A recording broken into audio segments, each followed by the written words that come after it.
Hi, how's it going? Sorry, jump scare. Didn't mean to jump scare everyone out there. How you doing tonight? Welcome on in. This is Wagworks GA. That's the channel. I'm Jeff. You can also call me Wags. The GA is short for Jeff with a G, and Ashley, who is my creative partner and wife, and we work together to work on comics, specifically kids comics. So that's not what you'll see tonight, but tonight we're going to continue on just a for fun piece that I'm doing for our library D&D crew, but I'll talk more about that in a second. Ashley and I like to work on, well, our big project right now is that we work with some other creators to do CoreToons, which right now is a digital magazine. It started as a Substack with just short, semi-educational comics for kids. Yeah, we have two other team members that we kind of run the whole thing, and it's been a blast. It's my favorite thing to do. But aside from the short comics, we also do longer form stuff. So we've done some pitches for a couple of ages 9 through 12 graphic novels. Ashley's written out the entire 100, 200 page manuscripts for those, which is pretty awesome. I do slice of life comics, which are kind of general audience for everybody. And of course, video game fan art as well. Usually I try to do a piece for Games Done Quick, and also some personal projects just for funsies. Yeah, so that's what you'll see here. It's art. That's what I do. Yeah.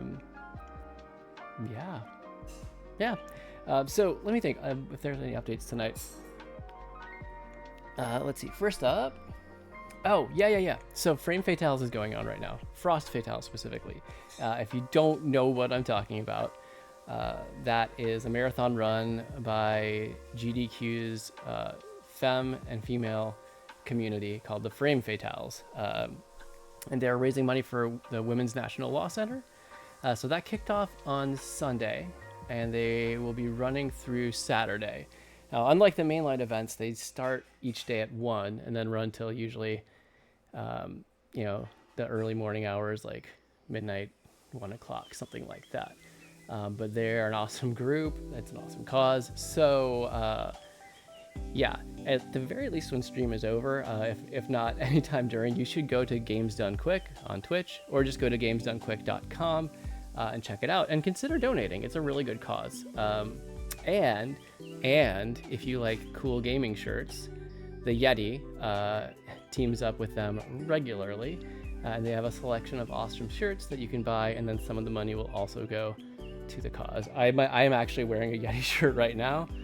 This is from Summer Games Done Quick. This is Final Fantasy IX inspired design. I can't say enough good stuff about Games Done Quick.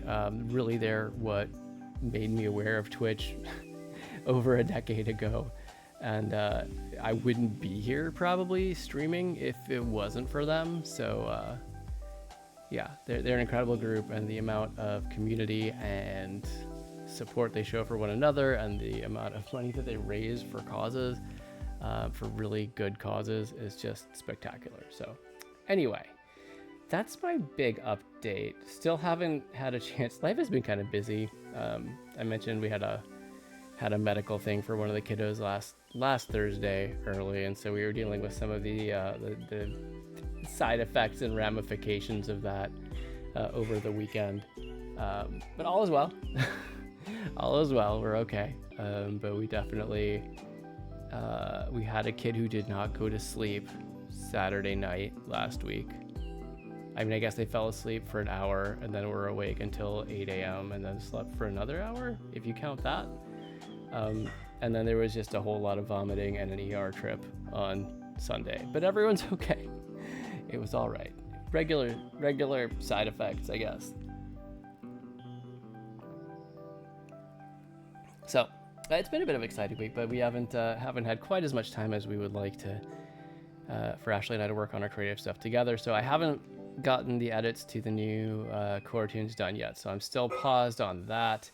I don't have any major other projects going on right now. I definitely missed the deadline on the Kingdom Hearts fanzine, so that's too bad, but I probably didn't need another project right now anyway. You guys saw I finished the Lunar New Year piece. That's up on the website already, which is wagworksga.com, by the way, where you'll also find our store and our blog and just all sorts of other comics. You can find your way to CoreToons, all of that. So tonight we're returning to the D&D library piece, which I've been really enjoying doing. It's not been the fastest, but it's been a labor of love. I think it's also because I only chip away at it maybe 30 to 60 minutes any given day that I work on it, and that is definitely not every day of the week. And when you've got 23 characters to draw, that does tend to be slower progress. But actually, I've got some of that work up. We now have, thanks to Ashley, we now have a D&D section on the website too, where you can see the progress on the group. I haven't updated it yet. I've got at least one more character done since the last one, and then I've got some individual, I export individual art of each character too for everybody there. But I'm trying to make a big push and get this done. My hope is to finish it by the next time we meet up, which is a bit ambitious because I'm about halfway through, but we will get there. We will get there. Yeah, I think that's about it. I forgot to grab my art glove, so I'm going to do that right now.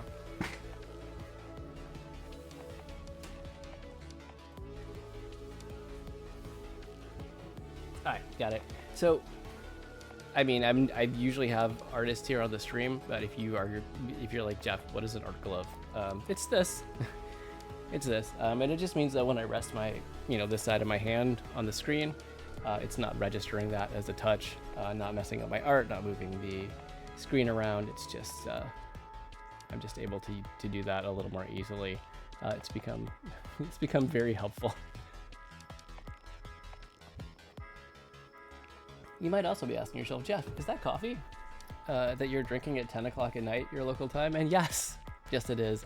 I have a full-time job that is not art, that I work during the day, and I have 2 children, one with some medical needs, so I'm often very tired, although 10 o'clock is like the time of the day that usually I'm feeling my best, but to avoid super quiet, like in the zone Jeff at like 11, 10 o'clock Jeff needs to have this, so that's what's happening.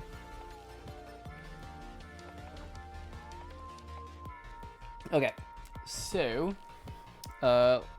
it's time to do warm-up, I think, with all that being said. So I'm gonna go ahead and hop over to Clip Studio View. Beep. I do the sound effect almost every time, because that's how I roll.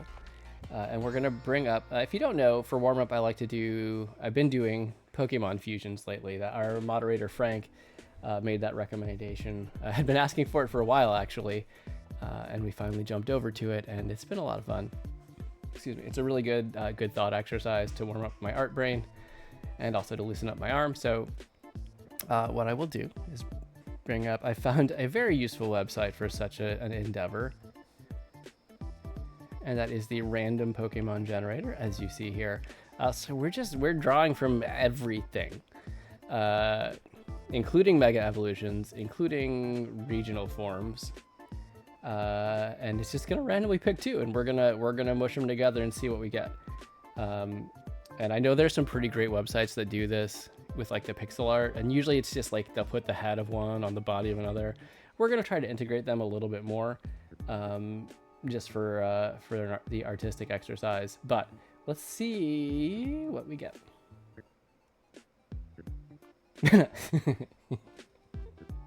Oh, this will be interesting. Okay.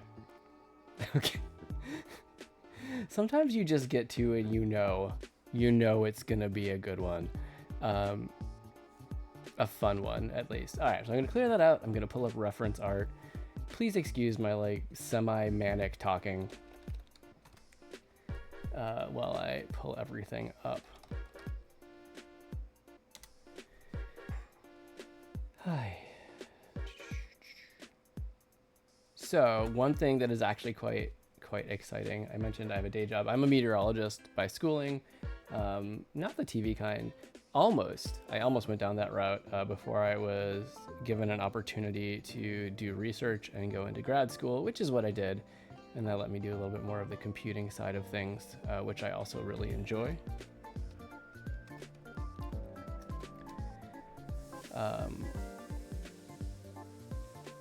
So I work on the software side, building tools and products that go out there to the forecasters. This font.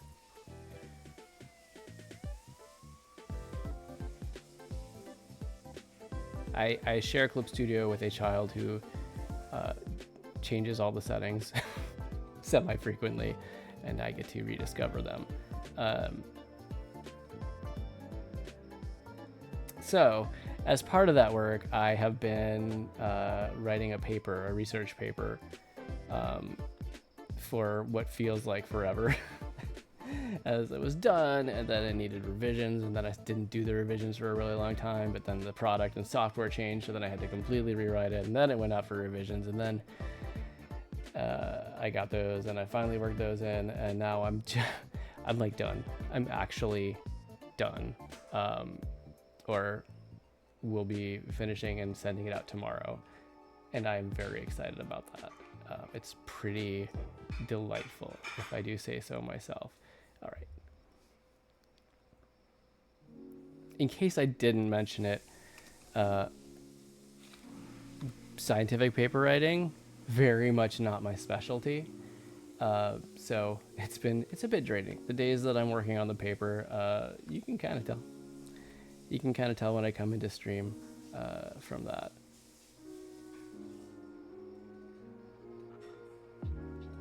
Okay.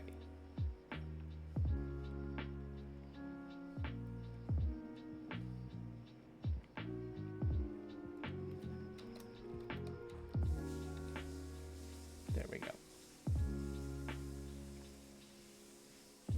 Gotta appreciate a good palindrome name.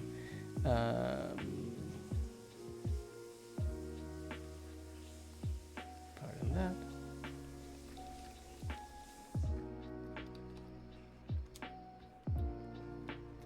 Just labeling my layers over here.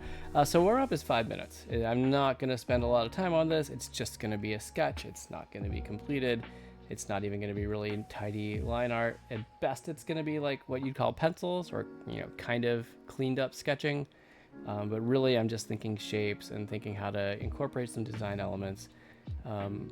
I'll only get into the details a bit if I, kind of figure out the general shapes that I want to do. So with that, I'm going to bring up the timer. It's 5 minutes. I do encourage you to draw a log. If you don't want to draw the Pokemon, or if you don't want to draw the fusion, you can draw the Pokemon. If you don't want to draw a Pokemon, you can draw anything. Art is fun, and I just encourage you to join it. So that being said, I'm going to set the timer here. 5 minutes starts now. All right.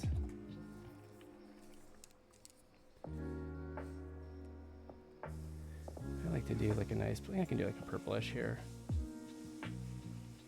It's something a little bit lighter.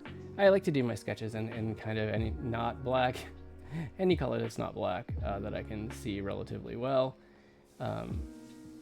Just because that tends to, it's kind of a throwback from my earlier days when I drew paper comics and scanned those in, as those kind of, when you turn that into a black and white from a scan, the blue lines actually tend to largely go away, which makes cleanup and digitizing of hand-drawn work quite a bit easier. I haven't done things that way for a long time. But some of the habits, stick around.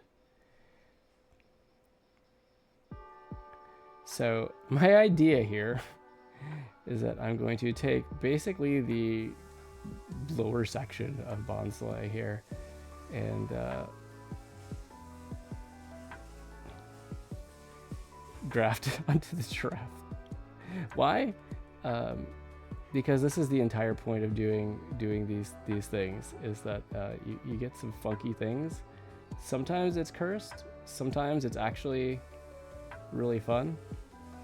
I'm trying to think of what my most cursed is. I don't know for sure on that one. I know the best one that I did for sure was Pumpkaboo and Beware. Like that one I was really happy with how it came out. It's really cute. Like if I do come back and like finish these two for whatever end, that one will definitely be one that I would definitely come back to.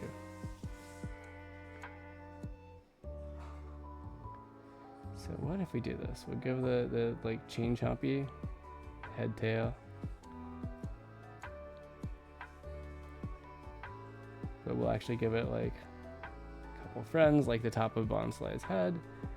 But we're not done there. Hey, I headbutted the microphone. That, it's been a while since I did that bingo card item.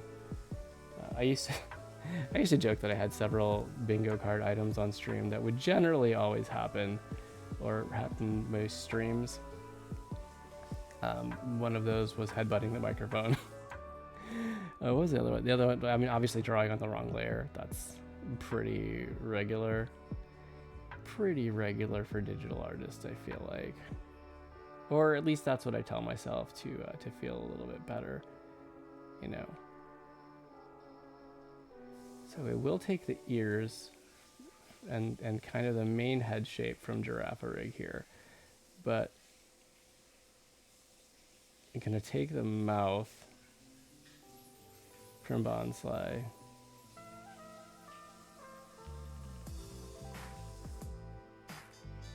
And the eyes.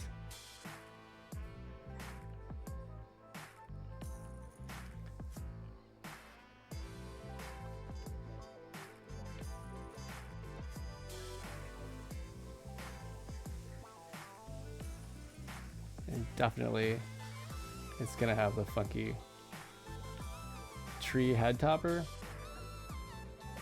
So I think I'm gonna take these guys and take a little bit of the shape language from Bonsly and round them out to make it a little bit gentler, a little bit smoother. That would not climb up the tail like that. Would stop there. And instead of these being kind of like spots or lumps, I'm just gonna make them a line of neat little circles, kind of mimicking Bonsly's oval on its forehead.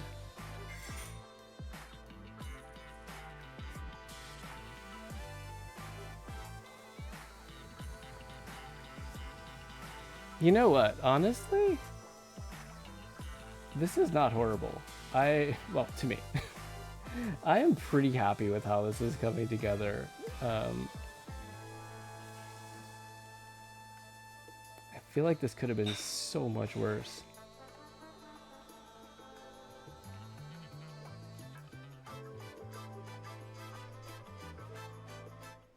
All right, that's time. That worked out really well. Okay. All right.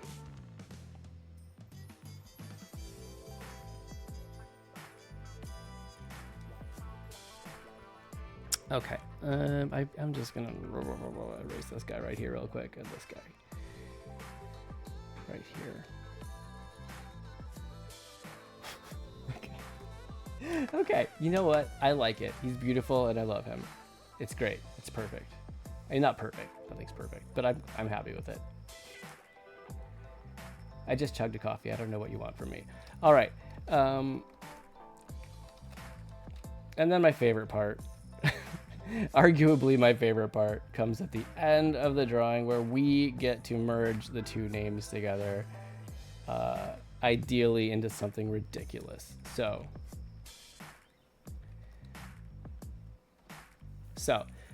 I have a couple directions.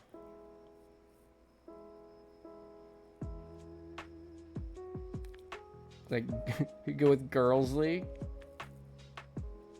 Gursley. Or Bonnerig. And I feel like looking at this one, Bonnerig really catches the vibe. So I'm going to go with that one. Yeah, that's definitely the name for it. That feels right.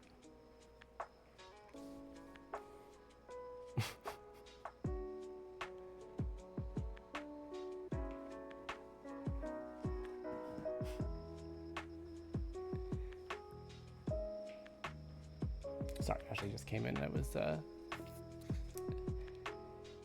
still chuckling about this. Okay. All right, let's move on. Let's see if we can make some progress here on our, I'm going to save this first, sorry, and see how far we can get on this D&D piece. As I mentioned, I want to get through this. We're right now on kind of a hiatus of the campaign. We finished the main campaign in mid-December.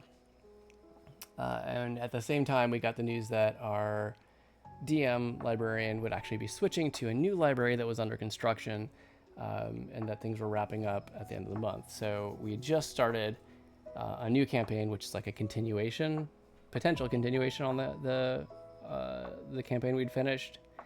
And then we kind of went on hiatus, but they've been doing a few pop-up games every month. So I would like to be done if we have a pop-up game. We had one early March. So if we have another one in April, or if we even start the next session at the new library, I would like to be done by then. So we're gonna push a little to get this done.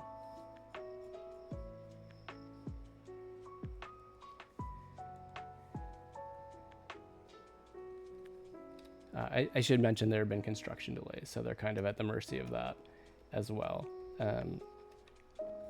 But the new library is going to be amazing. We're here in Orange County, Florida, aka we kind of live in Disney's backyard,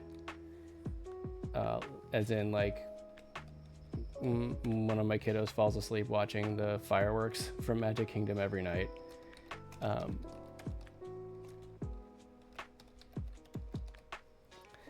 But the library system here is incredible.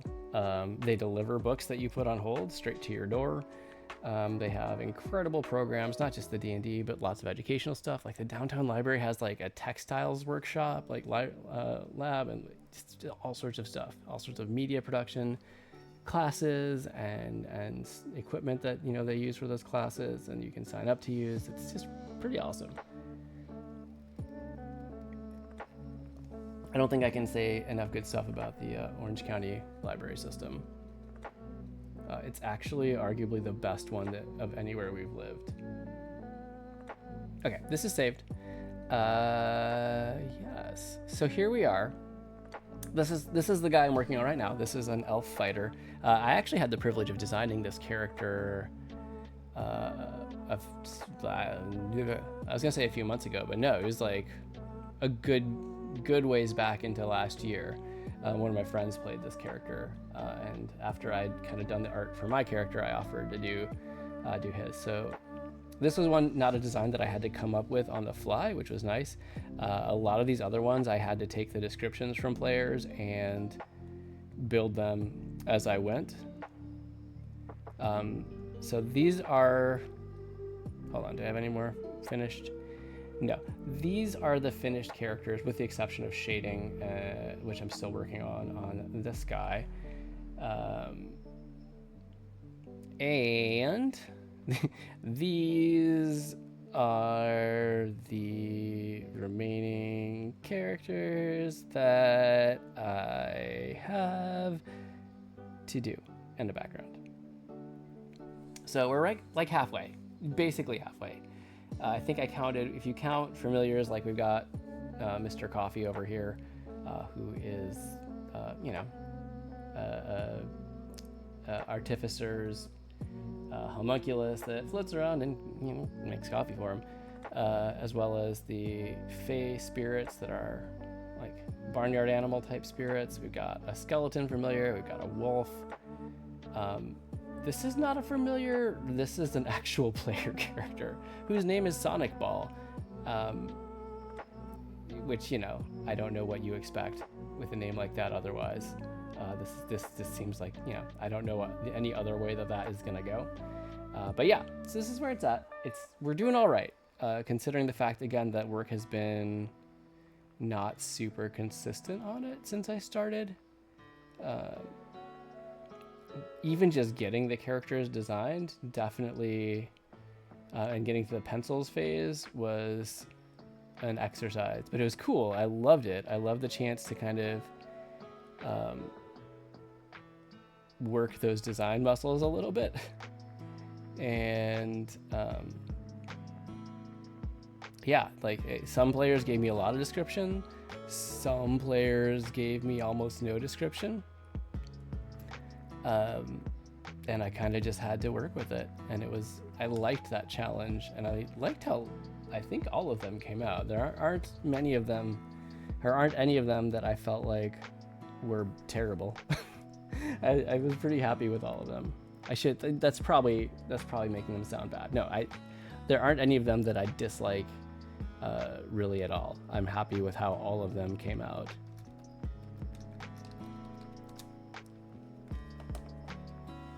Sometimes I have a tendency to aggressively hedge whatever I'm saying.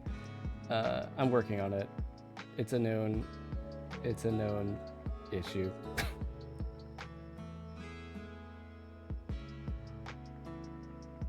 But I am proud of this. I'm proud of these characters, and I've been having a blast.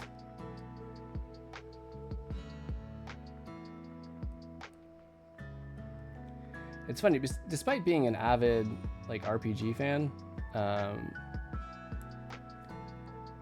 and playing a text-based online game with my friends that was very much D&D inspired or adjacent. I only started D&D 2 years ago, playing at this library game, actually. So I really enjoy this crew, and I'm grateful for the introduction of the game, and I've been having a blast.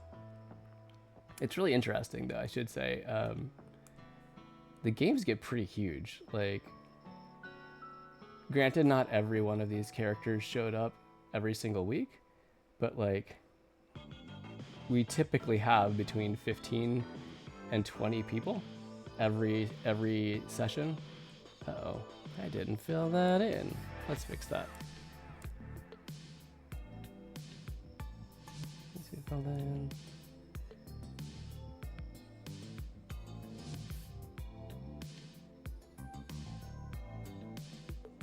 So like, also kudos to our DM, because there's a lot of people. I remember some games when we've been in combat and we basically is like, okay, we got through 2 turns of combat today. Because it's, you know, it's also a library class, and you've got some younger kids, not super young, but like, you know, 10. I think we might have even had a few that were 7 or 8 for some of the sessions. And it's, you know, it's an hour-and-a-half long game. It's not super long. So you are limited in how much you can chew through, especially with such a sizable party.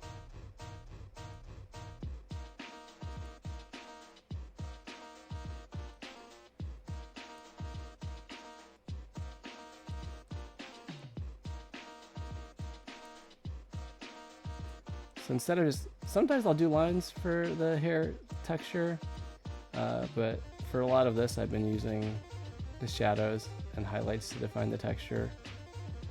I'll probably add in some like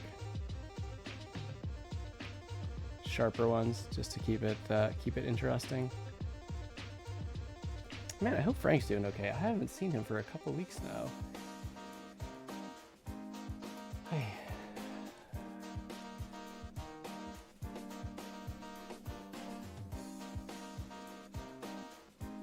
Actually, use the darker shadow here.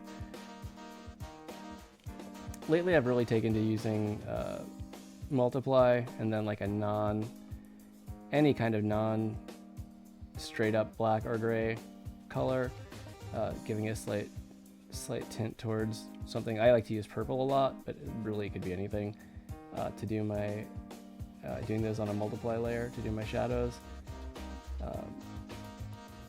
just to give it a little color. And then I find that if I use a complementary color for the highlight on either a soft or hard light layer, it tends to look pretty okay. And doing that on everything gives it a unified sense of lighting, which is nice. Yeah.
And what I will do eventually is go in and actually soften like all of these shadows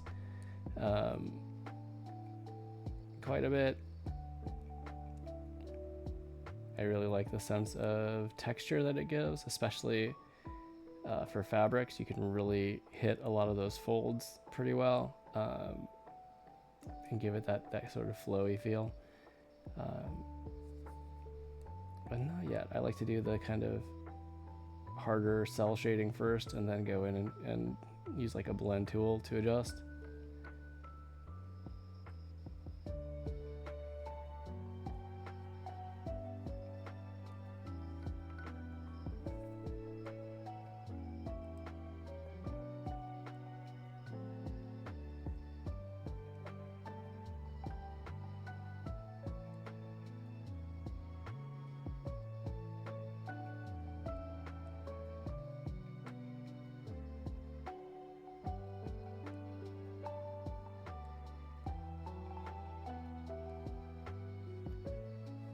Let's see.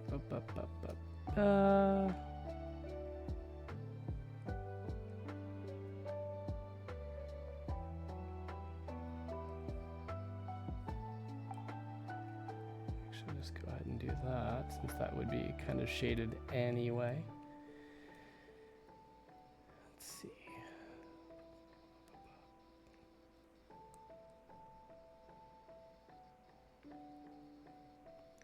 And yeah, I'm gonna, right now, because I'm doing the blue, the dark blue, and the browns, I'm using a darker version of this kind of purplish gray to help it really pop. But I will switch to a lighter one to do some of the others. So if you're wondering why I'm skipping some areas right now, I have a plan. I mean, I don't know if it's a good plan, but I definitely have a plan.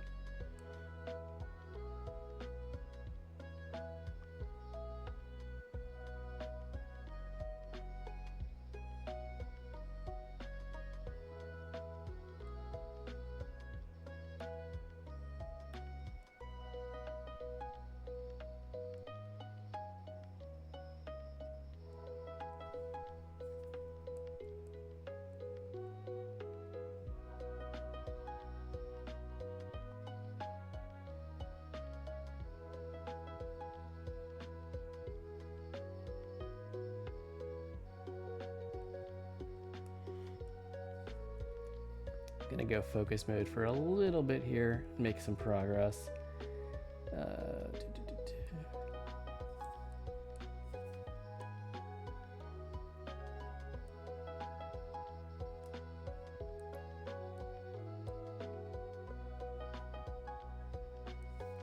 Oh, you know what I can do?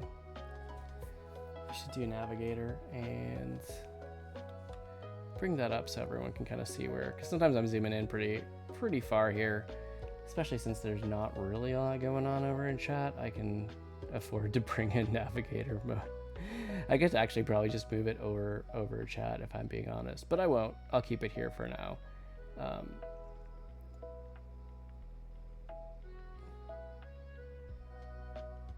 I'll keep it over here for now. Let's see. Yeah. Trying to think if I should do something any differently. I might actually, if I do this.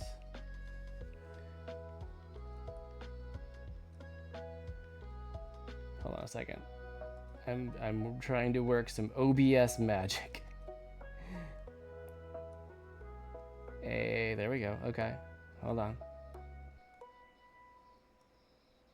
You can't see it, but real magic is happening right now. Absolute real magic. Okay, this is better. There we go. That's what I was going for.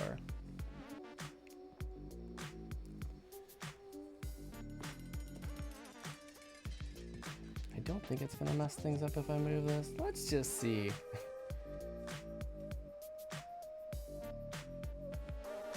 Let's just see what that does to everybody. Nope, that was wrong. Incorrect. If I do this, does it come back the way I wanted it? Nope. Okay. Well, I learned a valuable lesson about not messing with something when you've got it the way you like it. Good times, good times, good times.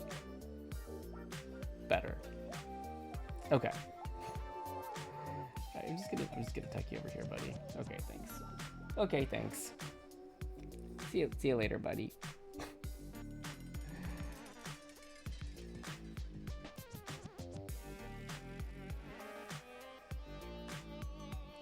What is this, Sandopolis Zone from Sonic and Knuckles, maybe? For all of you wondering what we're having the pleasure of listening to, this is Game Chop's video game study lounge, I believe.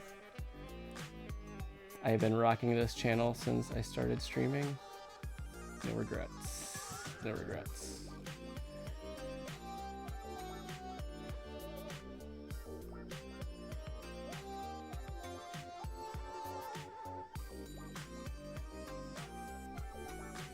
Just trying to add a little bit of depth to make this zipper line kind of pop. And then we'll come in and start working on these bracers a little bit.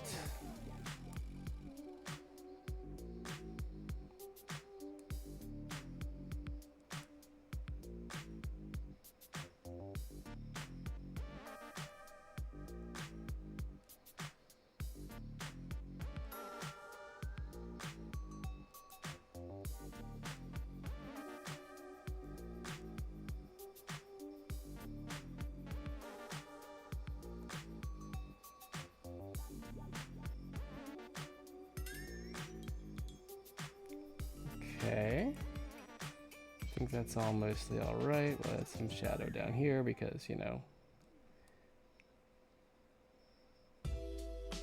undersides of things not being exposed to light.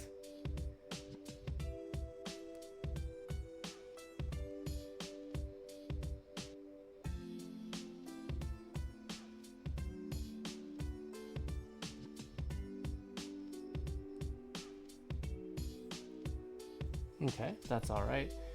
I think the value on this glove is light enough that I'm going to use a lighter shadow for it. So I'm going to just finish this guy.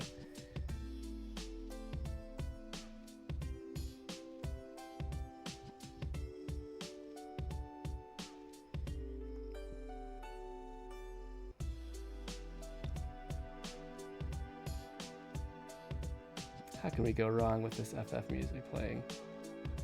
7, right? Yeah, 7.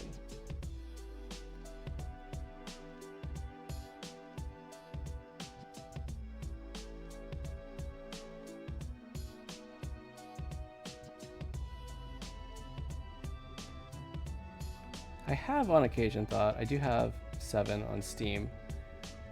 I have on occasion thought, boy, it would be fun to do a little, jump in and play a little bit.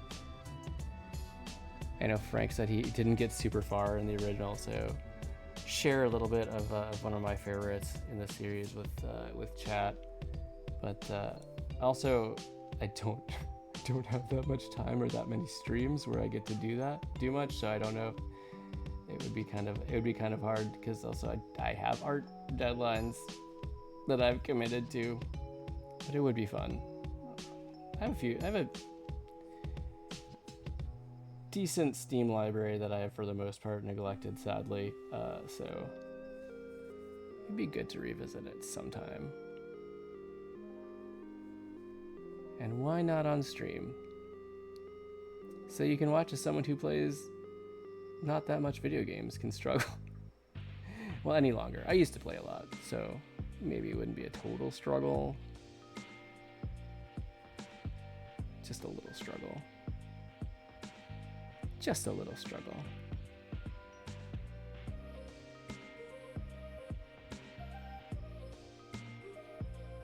Something like that.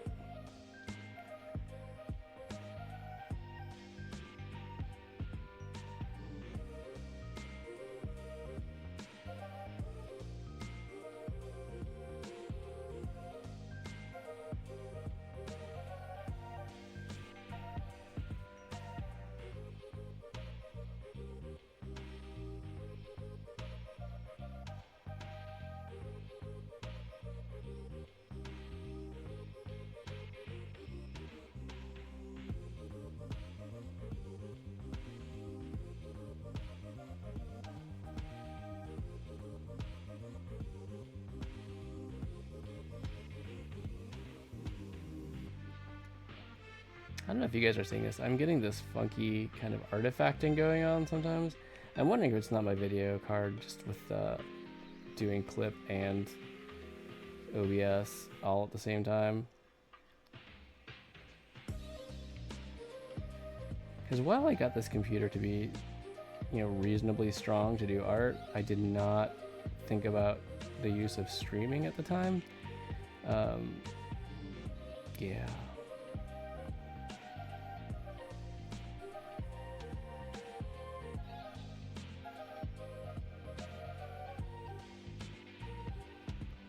Wow, how old is this computer? Now that I think about it, how long have I had this one? It's been a while.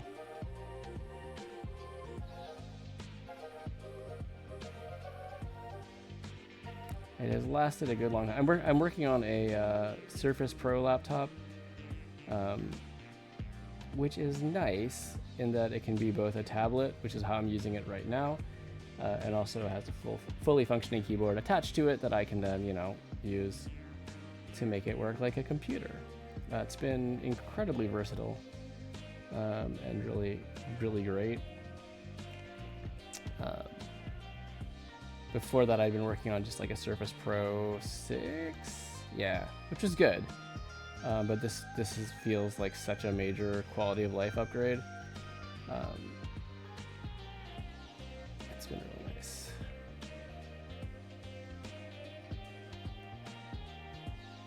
Even all these years later. Because yeah, if I started using this before I started streaming, and I started streaming 2.5 years ago.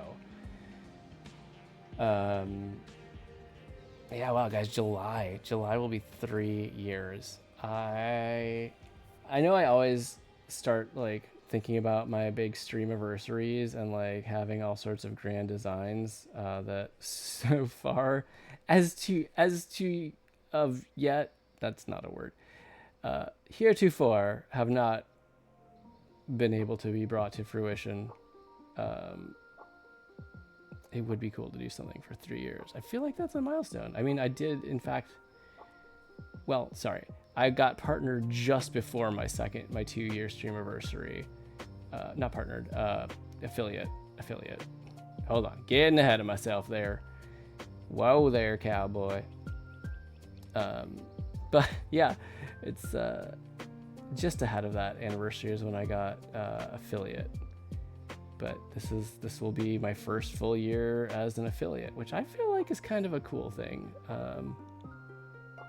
I know for people who stream more than once a week, that's probably not as big of a deal. I think was it Janos who used to stream a bit, and Frank too.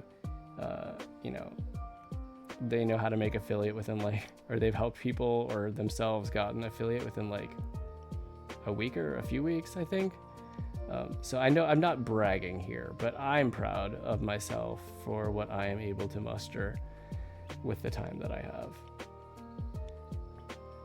You know, I think that's been one of the biggest challenges, because I feel like, you know, you're in school or in your 20s and it's just you probably don't have like a home to take care of yet. Maybe you've got a partner, maybe you don't. Maybe you've got a pet and you're just used to kind of like, I can take on whatever I want, I just need to spend time on it, but I have the time to spend on it. And I feel like that attitude is hard to dispel when you suddenly don't have that time for it. Like, it's been over, like, as we've taken on more art stuff, more art commitments with like CoreToons and with the anthology project that we did with Kids Comics Unite, and doing like GDQ pieces, superhero project, all of that. It's been one of those situations where I've had to come and admit to myself, like, Jeff, you don't have as much time as you think you have to do stuff. Like, you think there's time to do all the things, or that you'll make the time, but there's not that many pieces you can move around. You're, a parent of reasonably young kids who themselves have their activities and things they do. It's important to spend time together as a family. It's important to spend time with Ashley. Got other, like, not super big, but like other commitments and social stuff that we do, so that when we have art, some of the projects that we already have in the hopper, like thinking about adding more stuff, it's actually quite hard. And I feel like that was a reality that I took a really long time to see or accept.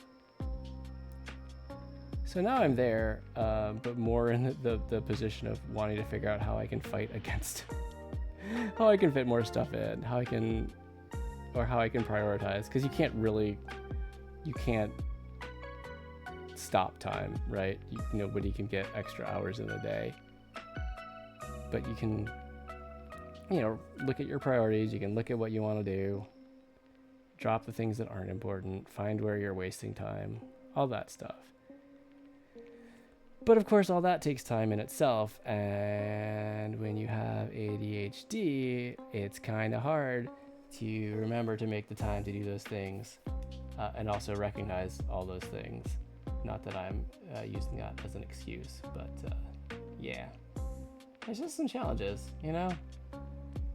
trying to figure it out, trying to keep with it, because I feel like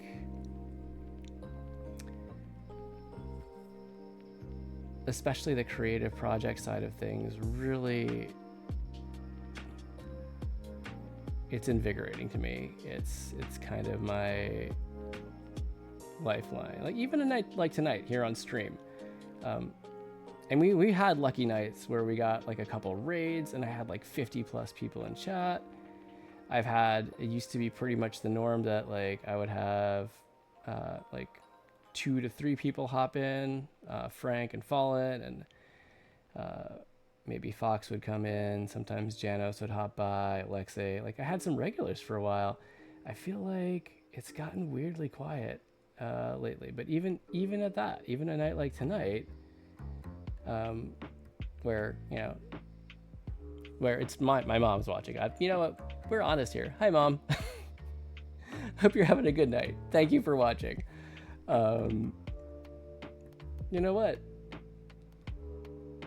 It's fun. Like, I'm still enjoying doing this. I'm still having a good time.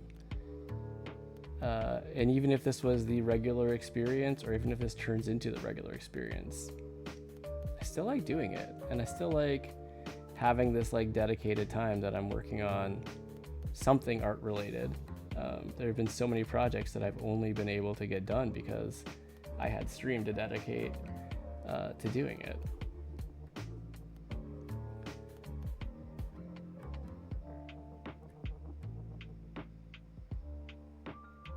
Alright, that's pretty good. That's pretty good. Boop. Don't let my chat monitor turn off.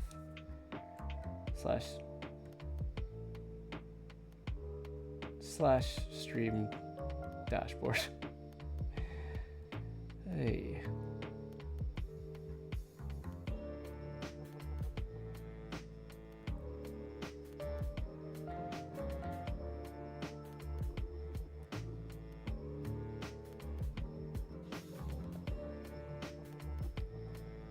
Anyway, I guess the point, really, of all that I was trying to say there was just that it's, I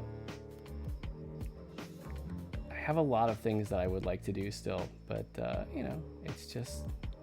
it's hard coming to the realization that there is not always time to do that, and also coming to the realization that, there may not be time to do it ever, it may be one of those things that's like, well, I wish I could.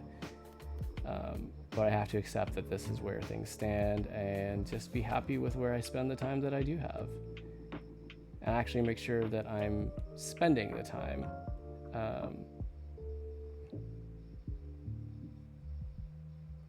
There was actually a quote from Bruce Lee.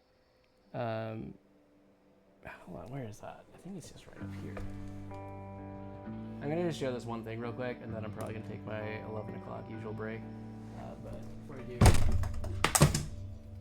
I don't know what I just knocked over. My camera is what I knocked over. What happened, man? Okay. Well, now that I've got you all back, somewhat, let me fix this. Apparently, by getting up, I managed to, knock my chair in.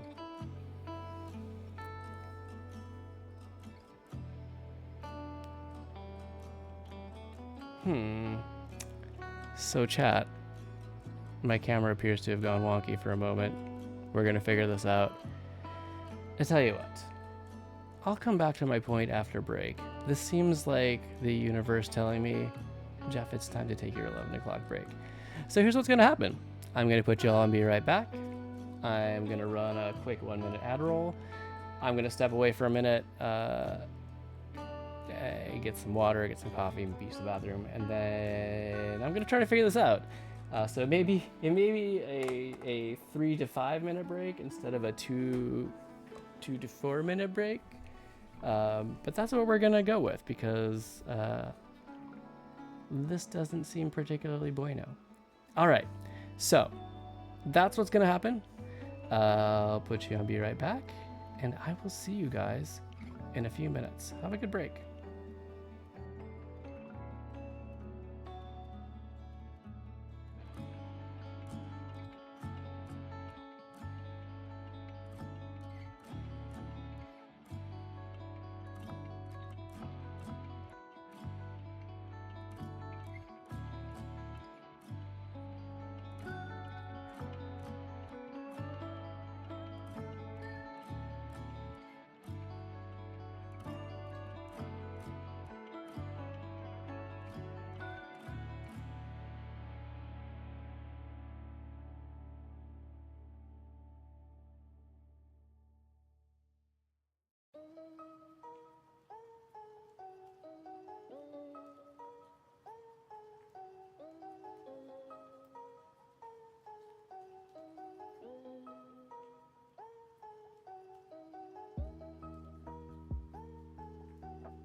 Alright, chat, I'm back, and as you can see, all is not lost. I was able to fix the webcam problem. So that's good. At any rate, what I was getting at before. So, this is a book that I got like when I was in high school.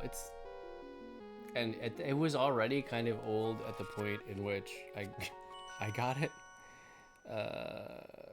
Old in terms of, you know, it was published in,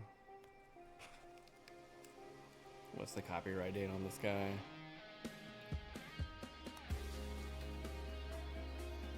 $1979. Oh, but this edition maybe was in 1982. So it had been out for a while even when I, you know, got it in high school.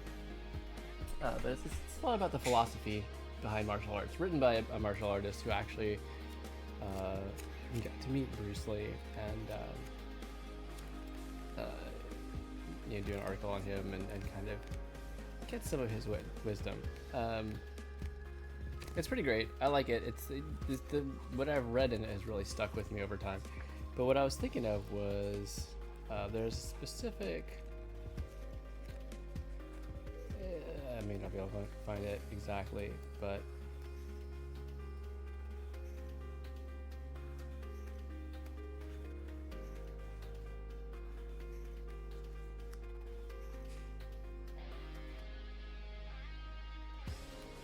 at any rate, the point is, there's a big distinction between things that you spend your time on, and people you spend your time with, and things or people that waste your time.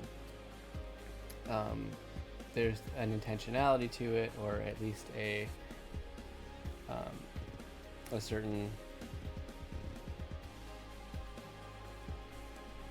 value that you derive from what happens in things that you spend your time on, versus things that just suck up time and don't really leave you anywhere with anything that you wanted. Excuse me. So I feel like that is one thing that, you know, is worth keeping in mind, at least for me. What am I spending time on? What is, like, even if I don't enjoy it, what is, like, needs to happen and is at least in some manner productive, versus, like, what is just sucking up time that you really could and should be spending elsewhere, and by, you know, doing this you're not actually getting anywhere.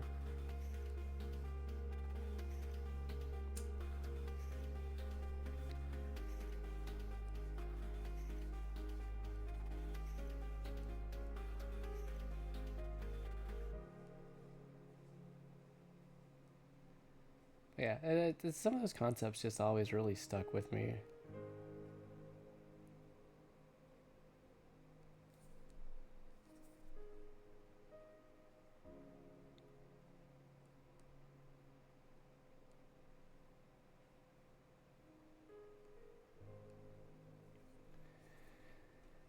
Yeah, so I'm coming now, just adding in some of these basic little shadows that really help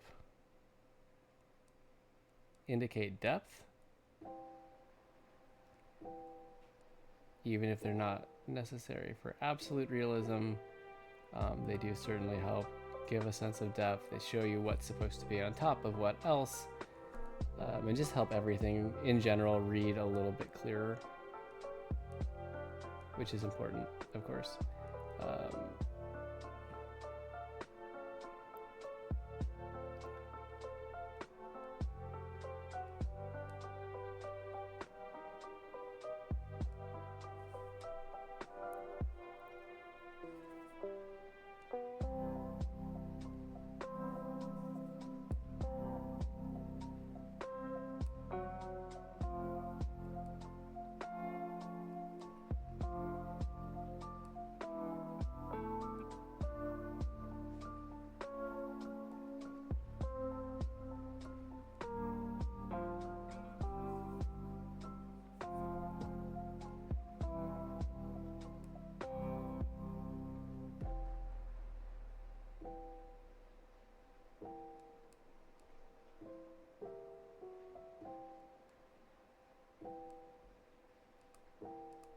This would probably just be shadowed all the way in there. This may just be like this edge of it that really sticks out and catches any light. I think when I soften some of these, it'll pop out a little bit better to me if anything needs to change there.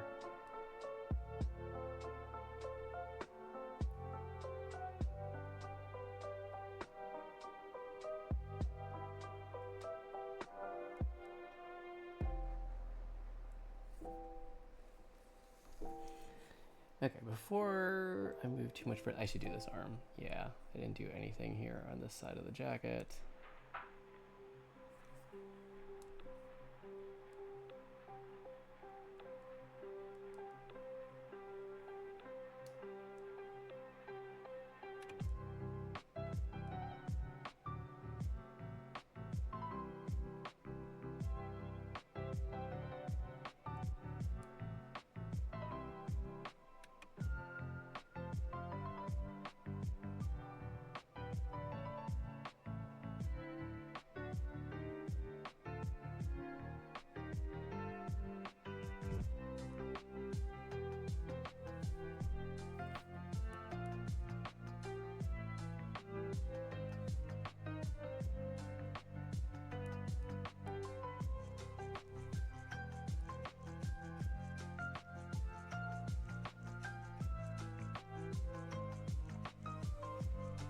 Okay.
Going a little bit focus mode here for a bit.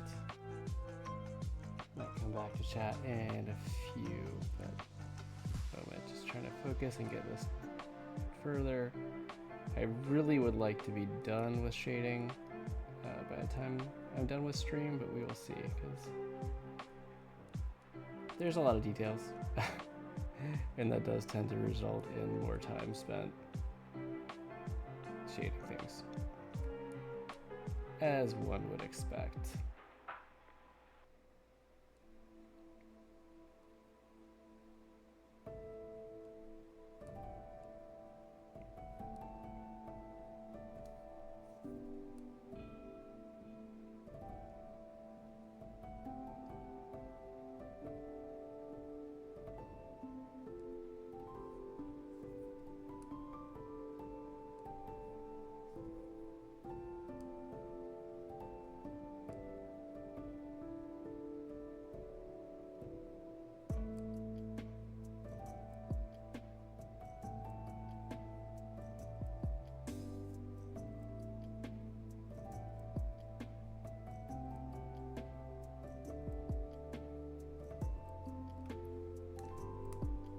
We can use a bigger brush here.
Shapeshifter.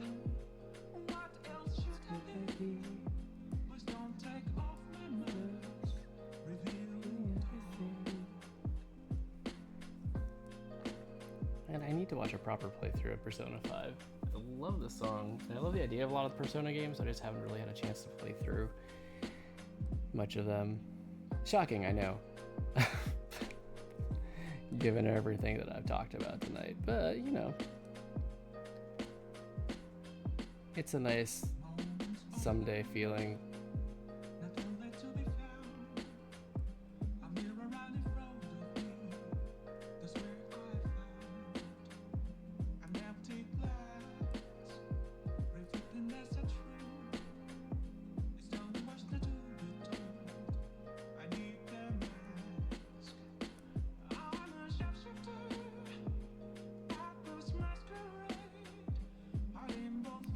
Too far.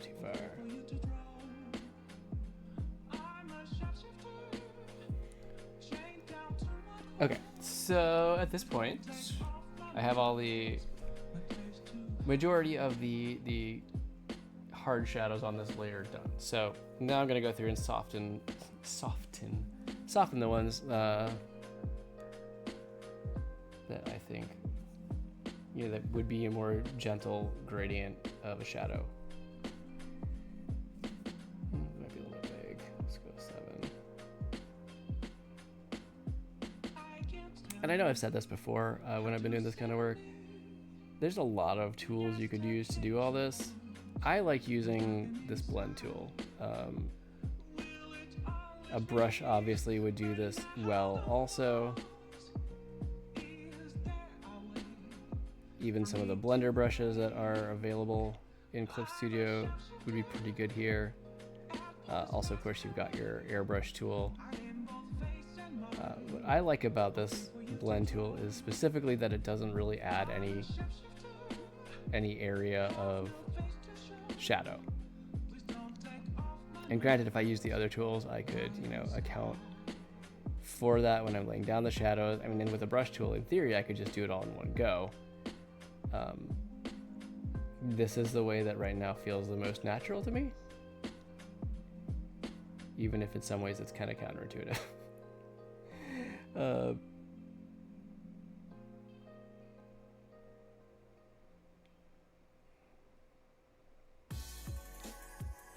I like to think of it as, you know, I for a long time before I started doing more digital art, and before I started sharing doing art,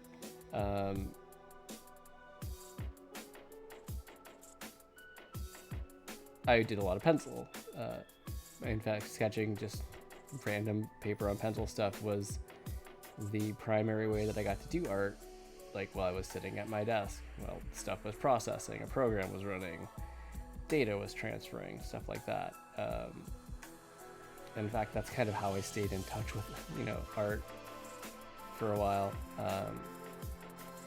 And so I like to think of this as a lot as how sometimes if you're working in pencil, you may, you know, you're drawing something and then you're smudging to give it a softer feel and a more gradual shading. So this is really a lot like that.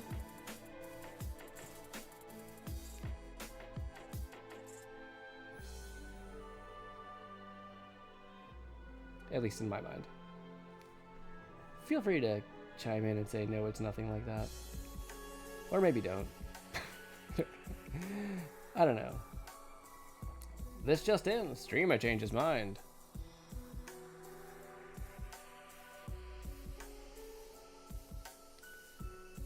Breaking news.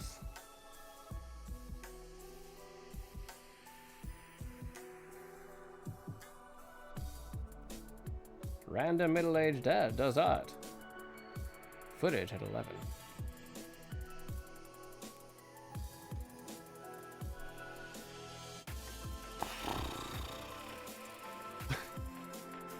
That's sometimes just my way of describing how I feel.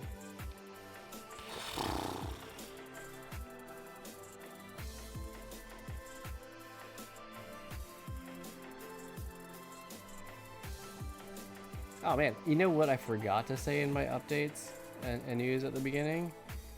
that I'm actually kind of proud of is that actually for, I think, the first time since I had just barely begun taking back over the YouTube hosting from Ashley, which she did an awesome job with, and I wanted to, take one less thing off her plate, especially since this is like the one part of our art thing that she really doesn't have a lot to do with.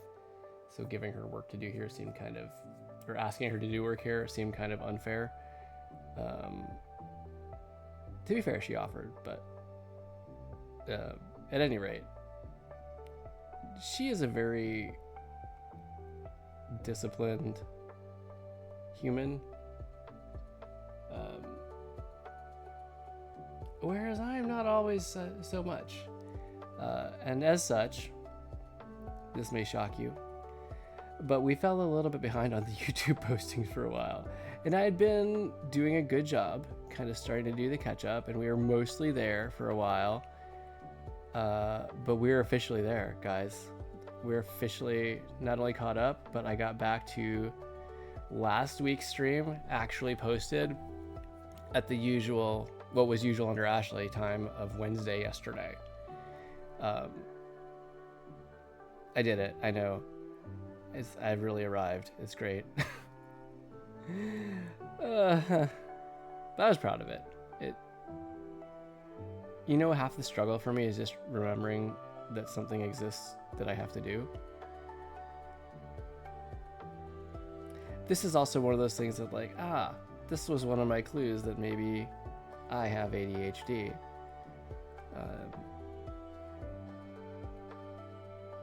That whole realization of task persistence is hard for me. Time blindness is a serious issue. Maybe that kind of also goes into what we were talking about earlier. Well, I was talking about earlier. I mean, you could also have been talking over there on the other end, whether you're, watching this live or watching a recording. You're welcome to make comments to yourself if you want. I won't judge you because I won't know. But yeah, I am proud of the valiant effort and success of catching up and being up to date, and taking my first steps of staying up to date on the YouTube postings. Time will tell if I manage to stay with it. But I've got a good feeling about this. I feel like I'm going to regret saying that next week. But that's okay. That's okay. We're just going to see. All we can ever do is our best.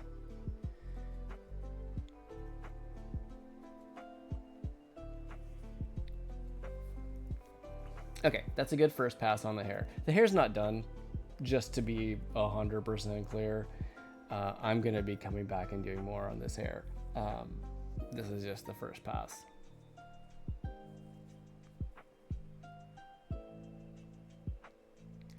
So, more meaning I'm going to add more shadows, and as I add highlights, I'm going to do a bit more stuff too. Actually, I should do this one with a smaller brush.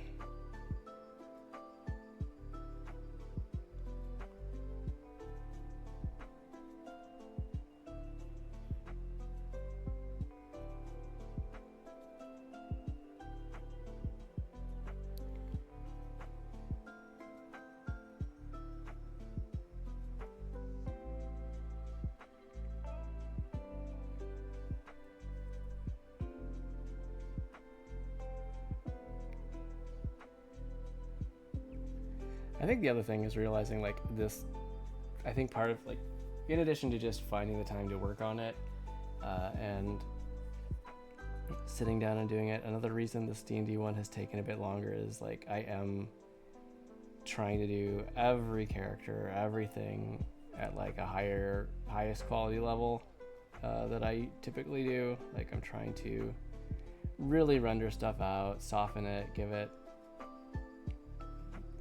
kind of the best best detail I can give.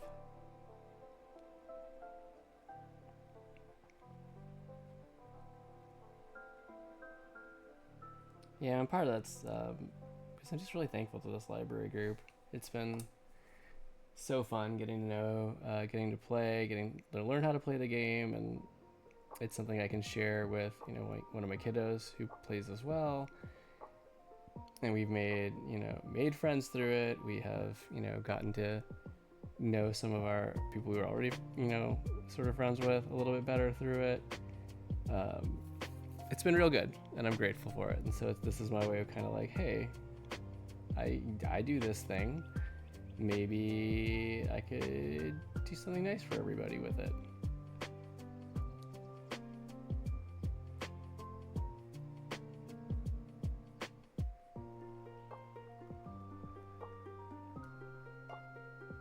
Also, just from a purely playing standpoint, it is really nice to actually get to visualize the some of the other characters, because it's such a huge group, and because it's like kind of a jump in, jump out type game, where you have pretty much a different party every session. Although we do have some some people who remain the same and make almost all the games.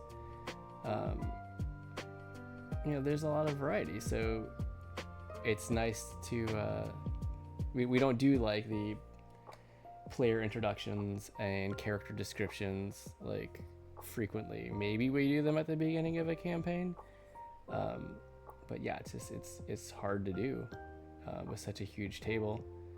So it's nice to get the chance to visualize everybody and kind of like, oh, that's right, that they play this character. Oh, that's what that character actually looks like when they set the thing on fire.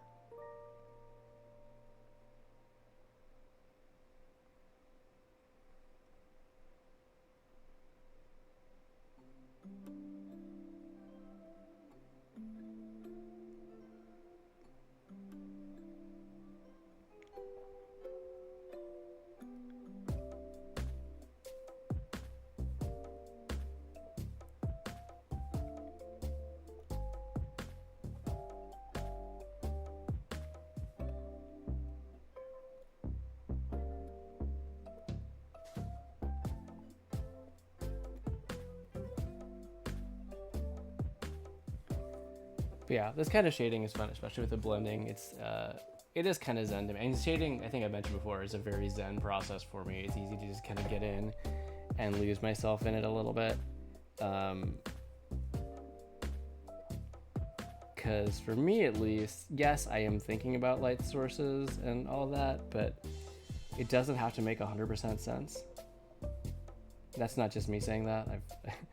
I've been in paid seminars where they say this. That's right. I mean, nothing should be so jarring that people are like, that doesn't make sense. What's going on here? But lighting doesn't have to be 100% realistic. It can be stylized for the purpose of storytelling. And because of that, it's very much this like just by feel thing where you just come in and kind of just go and let it take you where it will.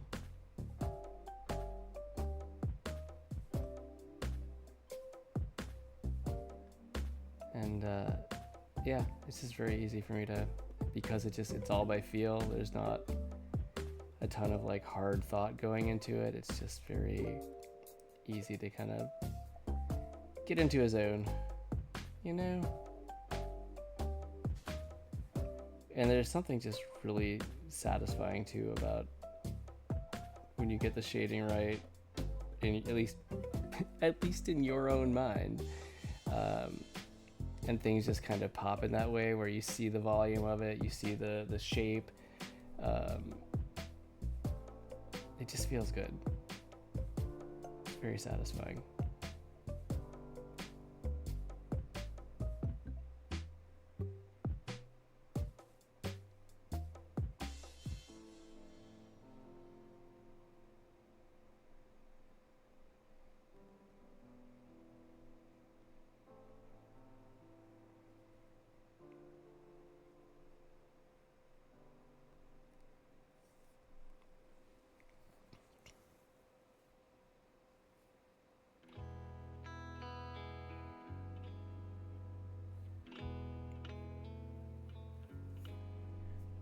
Well, we're doing okay. I don't know if I'm gonna get myself to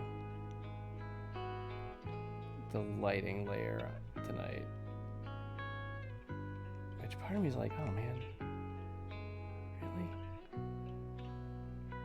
But you know, sometimes you just gotta trust that things are going the way they're going.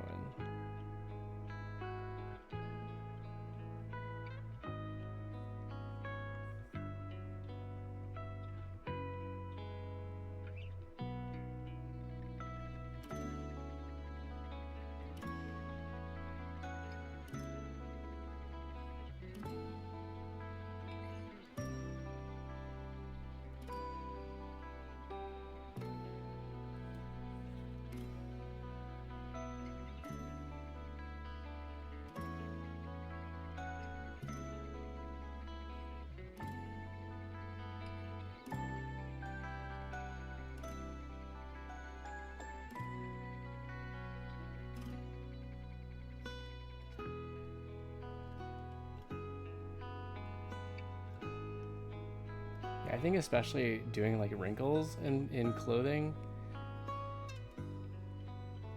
they're not always perfect because, you know, it is sometimes tricky to get it just right. But when you do and it just hits, it's so satisfying when you can look and be like, oh, that looks like real fabric folding. At least as far as my artistic eye is able to discern it. Asterisk, asterisk, asterisk. Oh, that was like, when was that? That was like a few years ago. I saw a really good post also talking about, I can't remember who said it. I can't remember, you know, what their involvement in the what their particular place in the art enterprise was, but the idea that your perception of your own work over time, even sometimes the same piece, it changes. Because your skill as an artist isn't the only thing that's changing as time goes on. It's also your eye, your ability to discern things. So like, as you may, when you're starting out, you may draw something, you're like, oh, this is so awesome. This is like the best, you know, and then you come back to it a few years later and you're like, I mean, it's okay, but I can do better. Like, what? It's okay, but like, I see this and I see this and I see this, and it's because your eye has gotten better. You see things now in a way that is different and catch things that you didn't catch before.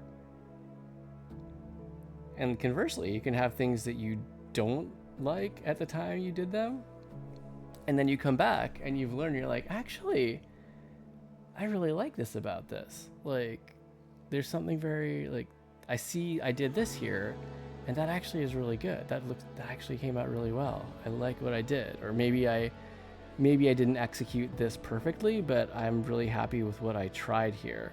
This was very much the right path, you know? Even if I wasn't doing it consciously. You know, and so due to that, the growth of your eyeball for it, for lack of a better term, the growth of your perception, I guess you'd say, like, and the growth of your art, your impression of your art will actually do this kind of like stair step thing over time, in most cases, for most people, where like you'll think you're doing really good, and then like your perception will level up and be like, you'll think your art is trash, and then your skill catches up, and then you think your art is really good again, and then your perception takes another jump, and you again are back to like, oh, why is everything I draw terrible? And it just keeps going like that as you continue to grow. I don't know if it ever stops. They didn't say that. And I am certainly feeling like I am still in that cycle. Although to be fair, you know, it also depends on how much art I think you're ingesting. So not don't eat art. I know you know that I'm not saying that, but I just felt like I had to say it out loud anyway. Don't eat paintings. Don't eat drawings. Do not go to the Louvre and try to take a bite out of the Mona Lisa to improve your taste in art. So I'm a dad, okay? Listen, I'm a dad. I'm gonna make dad jokes. It's like sharks just gotta keep swimming, right? Except with dad jokes.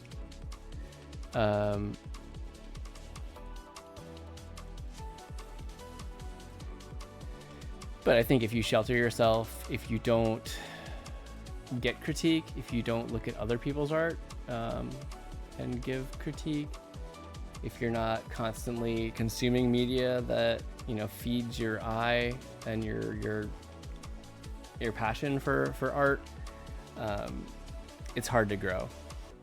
It's hard to grow if you're not doing any of that. So in some ways I could imagine that your taste would flatline as your skill levels up. At some point, then you just reach a point where you're really satisfied with your own work. And that's really not a bad place either. But if you want to keep growing, I think it's necessary to then face that kind of a little bit more painful process of like, okay, I'm gonna let people tell me my art is bad. I'm gonna actively look for people to tell me how to improve my art. A good critique group is not gonna just come and be like, your art's bad, you should give up. A good critique group is actually gonna be like, hey, I see what you're doing here. Have you tried doing it this way?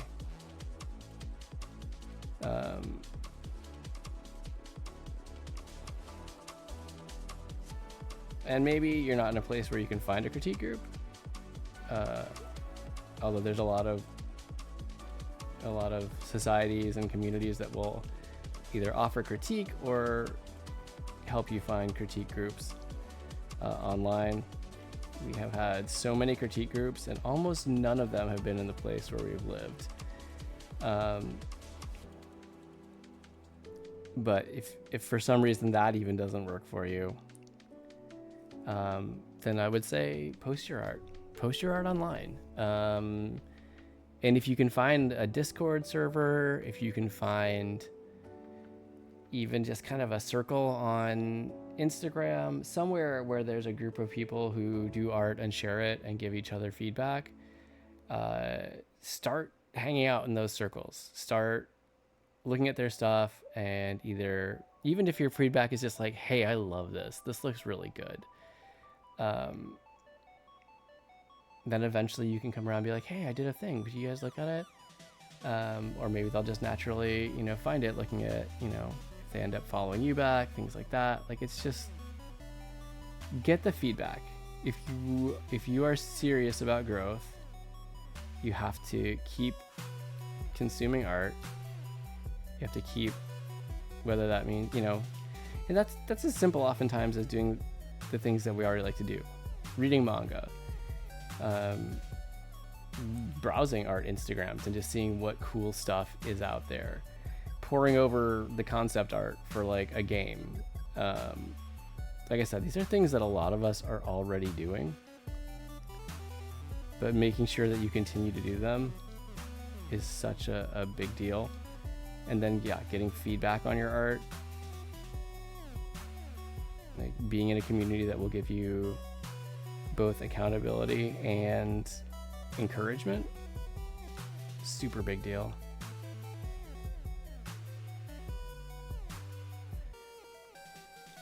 But all those things are really important to grow. And I guess the other thing is you have to try something new. I mean, don't get me wrong. If you want to just get really good at drawing one specific tree, you can do that. And if that's all you want, then who can tell you that you're wrong?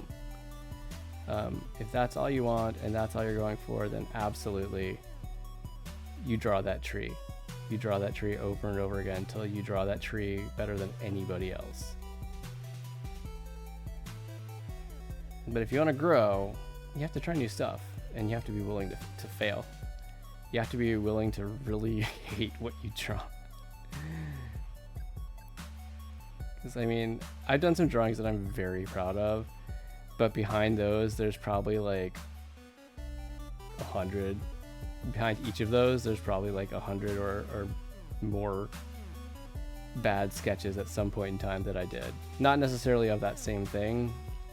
I'm just saying like the ratio is such that there's a lot of stuff that I've drawn or sketched or tried, and I just like I don't like that. And a lot of it is never going to see the light of day, and it doesn't have to. That's the secret. You can make bad art just for you, but try something new.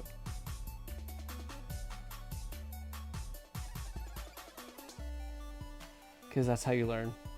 You learn new stuff that can apply to your other things, or by trying the new stuff and failing a little bit, you can eventually get good at it.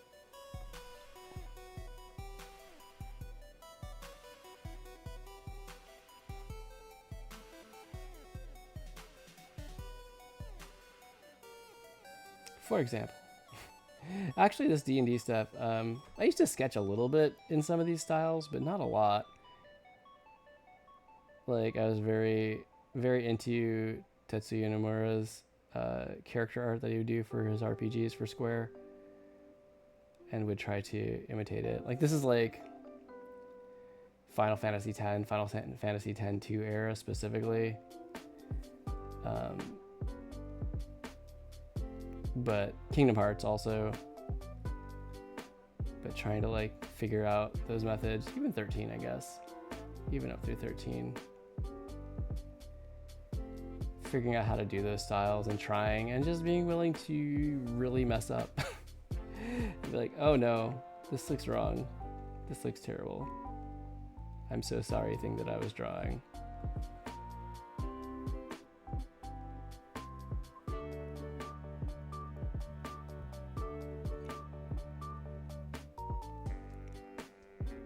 But yeah, I don't usually draw in this style. Usually I'm very much even more cartoony than this. If you've looked at my portfolio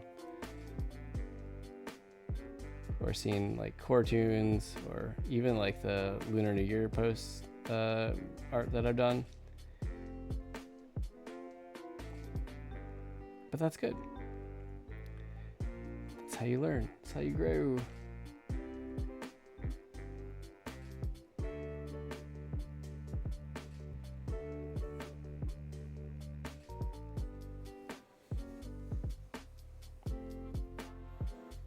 Okay. I mean, am I doing spectacular on time? No, not at all. But I'm very excited. This layer is nearly done.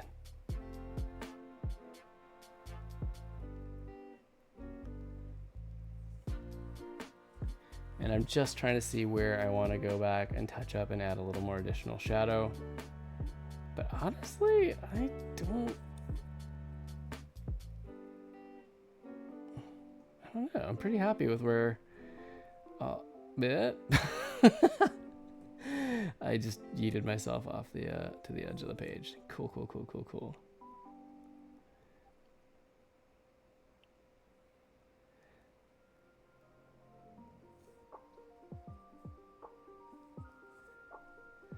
The hair will need a little more detail, I think. Yeah. So I'll add some darker shadows in here just for like, give it a little additional depth. Some of these will just be dark shadows to give it the shape. Some of these will be ambient occlusion. Some of these will be some finer details in the depth of the hair. It's gonna be a mix.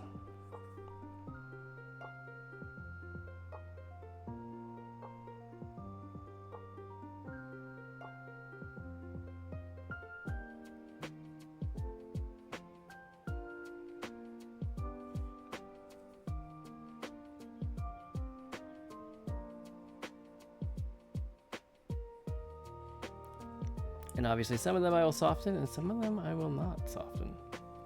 Why do I keep saying that? What is Jeff? I mean, I know that that's how it's spelled, but who says that? Not me usually.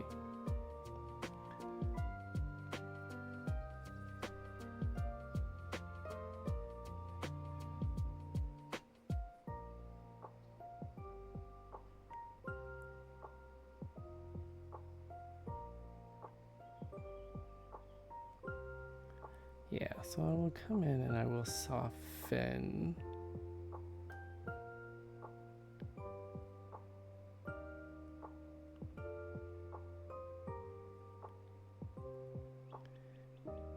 But I'm going to use a very small blending brush. And then I'll probably do another layer on top where I give it even a little bit more sharp lines, but we'll see. Because I also want to get in there and do some of the highlights layers, because I think that will do a lot too.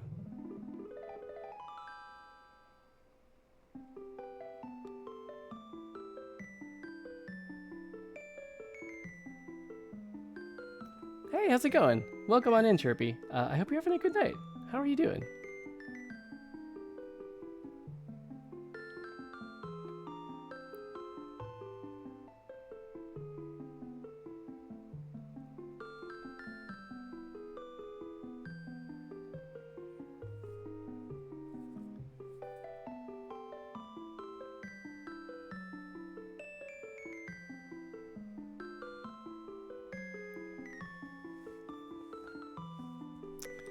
Nice. I suppose it is about that time in a lot of places. I know I'm here in US Eastern time, so it's getting near that time for me as well. But this is my stream time because this is when the kids are in bed and I can actually have a little bit of chill, uninterrupted time.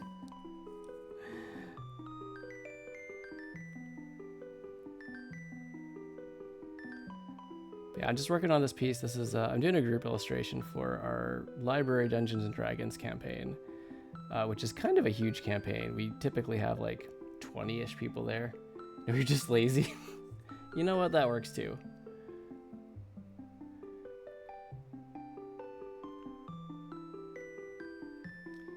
That works as well.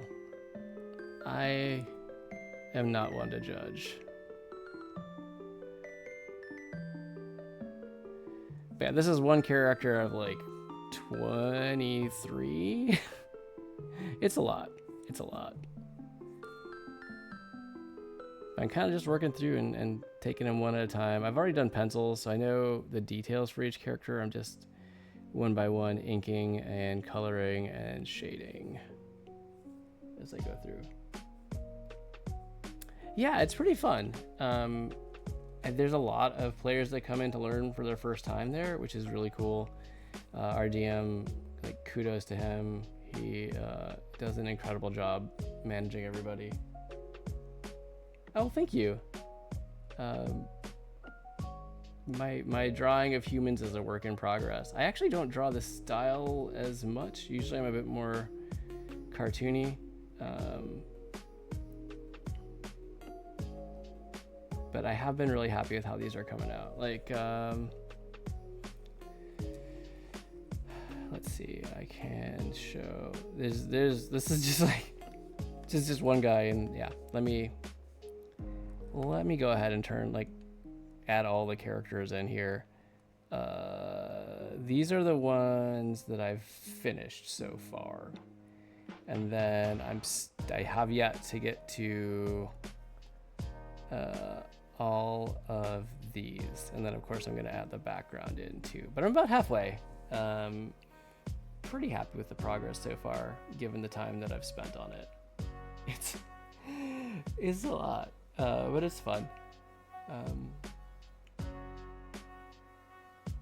Do you like to draw in general, and do you like to draw things that aren't human, animals?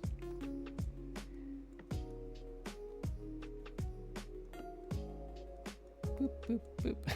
I try to focus on one at a time and clear the other ones out of the way so I can get in there. Let's do the hair here. Fox, I mean, not everyone can do that. I do really like foxes too, though, so perhaps I'm a bit biased at thinking that's awesome.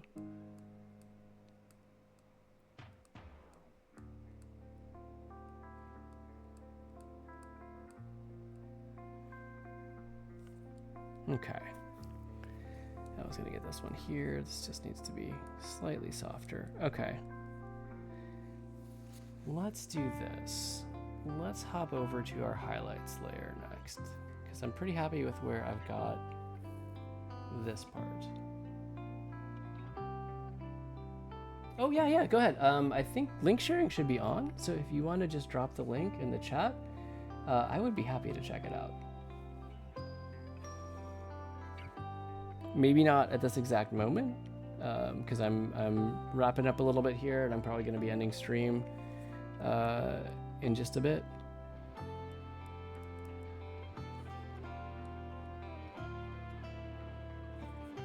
Yeah, I do. I encourage sharing here on the channel. I like kind of seeing what everybody's doing, giving everyone a chance to share their work. I think that's it's important. All right, so I'm gonna add in a highlights layer here. We're gonna go with soft light for now. I might do a hard light layer later. And again, since my shadow is a little bit purple, I like to use a highlight that's a little bit yellow, just as a natural complement. Okay, cool. Yeah, well, I'll definitely check that out. Thank you for sharing. What do you, is it primarily art that you do on your YouTube channel, or is it, do you stream games, or like video essays? I love the dancing dino. It's good times. Just art? Cool.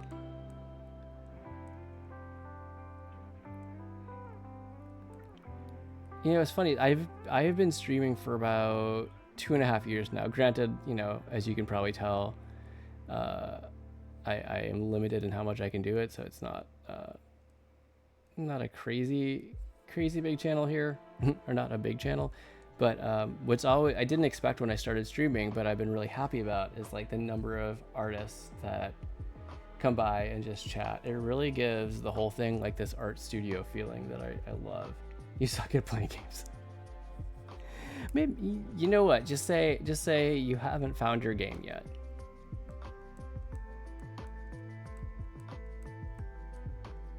Yeah, I'll use a smaller brush there, blending brush there. Sorry. Blend tool.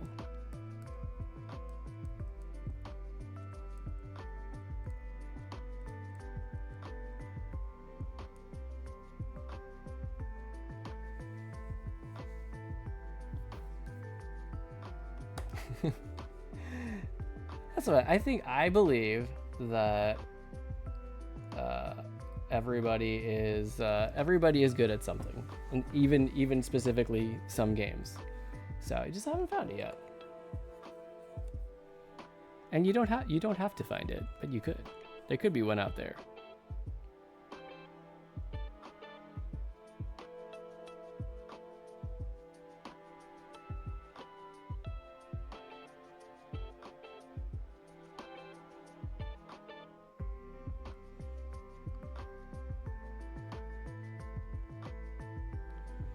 Just a gentle bit of light on here. I don't feel like the arm would be getting too much light in this situation.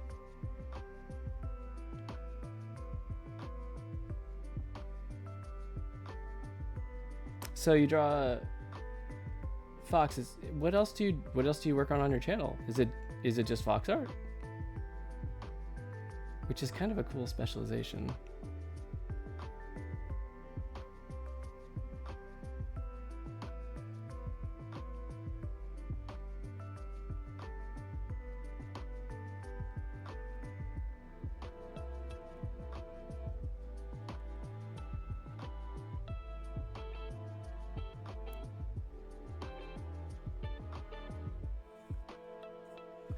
Okay, not bad. Get a little depth there.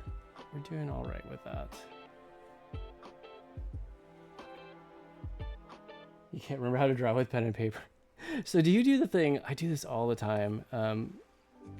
Like I work a day job that's not art, So sometimes I'll doodle because it involves data processing. So sometimes I have to wait for things to copy or move or run. And I will find myself when I doodle on paper, I try to zoom. I try to like pinch zoom sometimes, and I have to remind myself that's not gonna work here. And I'll also sometimes like try to undo. I'm like, wait, I can't undo it. That's just an eraser. Oh, nice. That's fun. And like anything you need to draw.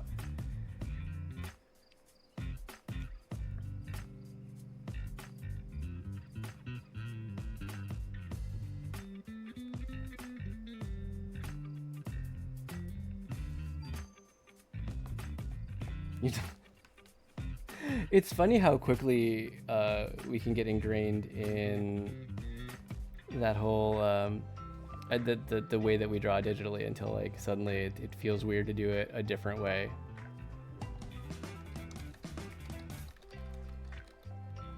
Hang on 1 second.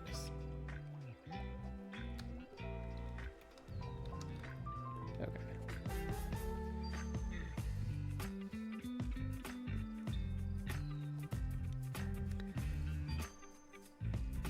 But yeah, I'll do it, and it just always makes me laugh when I realize what I have done.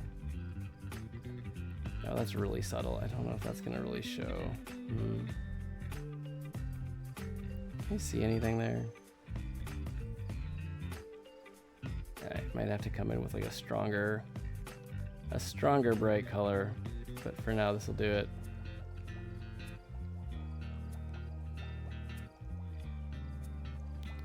For now, we'll try this.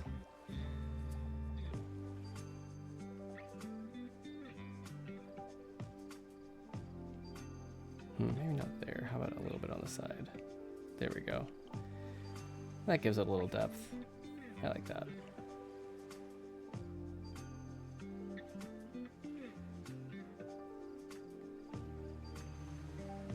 Yes, so this is... Actually, this is a character that I got to design last year for a friend of mine in the campaign. Yes, this is an Elf Fighter.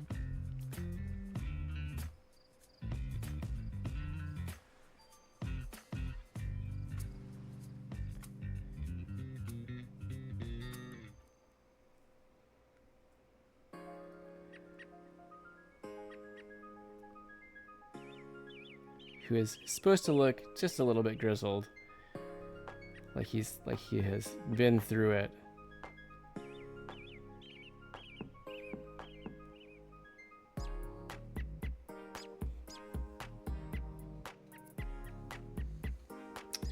Yeah, so that's what's been interesting about this whole thing. There's one character in here that is 100% my OC.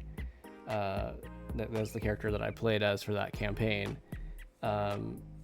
But all these other ones, like, I got descriptions from the players, but then the actual final design I did. So I don't know whether to call them my OCs, because I feel like they in a lot of ways also belong to the players who play them. But at the same time, I'm like, well, I did kind of add my own interpretations to things, so maybe. I will say that my friend gave me a lot of latitude in designing this character, so I guess I feel more comfortable saying that about this guy.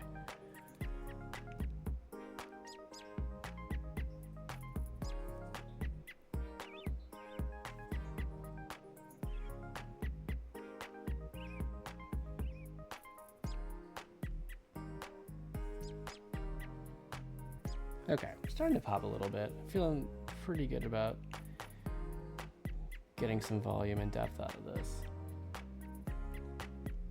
Half mind, half not. Yeah, I feel that's what I feel like it is. So it's a really interesting kind of combination of things. I mean, I guess like if you commission somebody to draw a character and like you give them a bit of a description, but they still do the design, you'd still credit them with that? I don't know though. Like, yeah, it's just a weird in between. But like, I'm just doing this for fun, and because I really enjoy the campaign and wanted to do something for everybody. especially to celebrate the when we finished this. This is our second campaign. So now we're on to a third one, and some of the characters are the same and some of them are different. So like, oh gosh, if I want to do this for the next one, I have a whole new set of characters to do. But I'm just gonna take it one at a time. I'm not gonna assume that I'm gonna do it necessarily for the next one yet. We'll figure it out. we'll figure it out when we get there. They're only like, oh, do you write?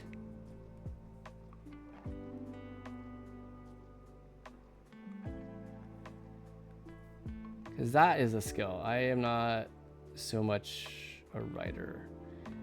I do kids comics with my wife. She does the writing and I do the drawing. A little, but not much. Still counts.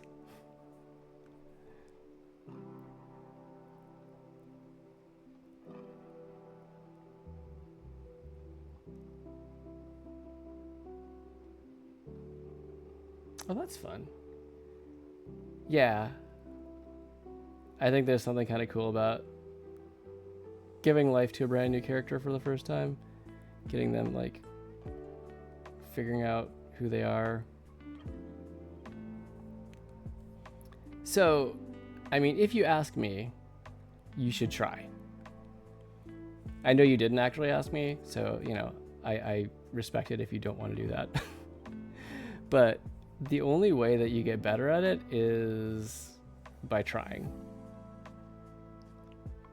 And I think there's no shame in starting out looking at other art as a base, especially when you're practicing and just learning, and kind of seeing how, like, a style that you really like, how they put everything together.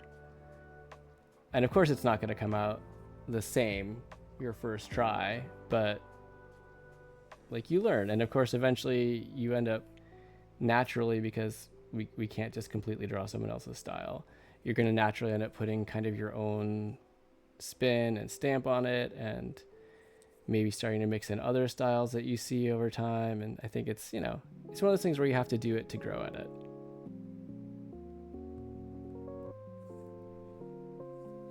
But it is like a cycle, and it can be it can be painful sometimes. So I respect that not everybody wants to do that, and that's okay.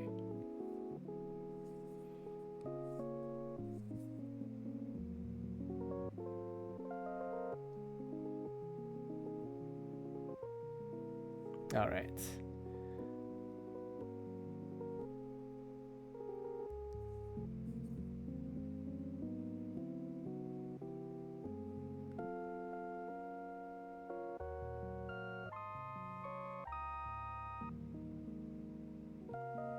Oh, I like this. So like an assassin guy, and the other is like a little kid girl who's half cat, who's very clumsy.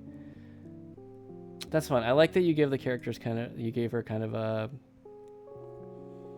not necessarily totally a fault, but like, you know, something that makes her not perfect. I feel like that really helps round out characters when they're not just out of the box amazing.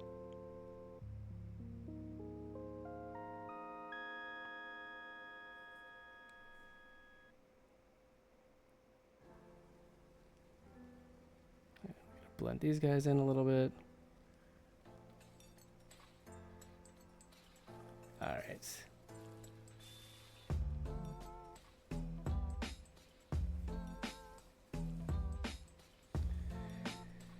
All right, well, not quite done with the highlights here, but I'm pretty happy with where this has gotten to. Yeah, Chirpy, so I usually cut stream around midnight, yeah, Eastern time, and we're a little bit after that, but I've been enjoying talking with you, so I figured I'd hang out for a bit. But I will call it on art time here. And I will hop over to chat view.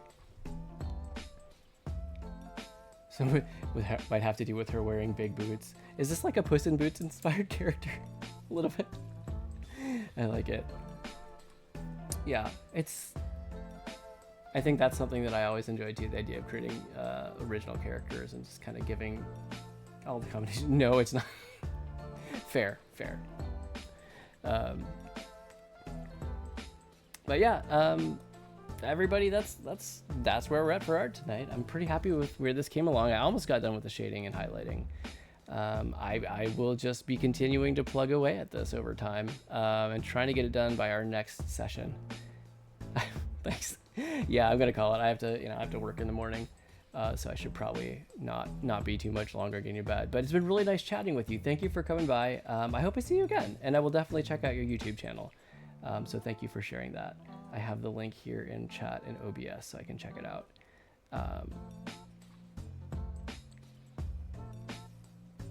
Yeah, that'd be awesome. I would be happy to see you. But yeah, in the meantime, I'm gonna do my usual kind of wrap up stuff. So just as a reminder to everybody, my schedule is Thursday nights at 10. Bye, have a good night. Yeah, thanks.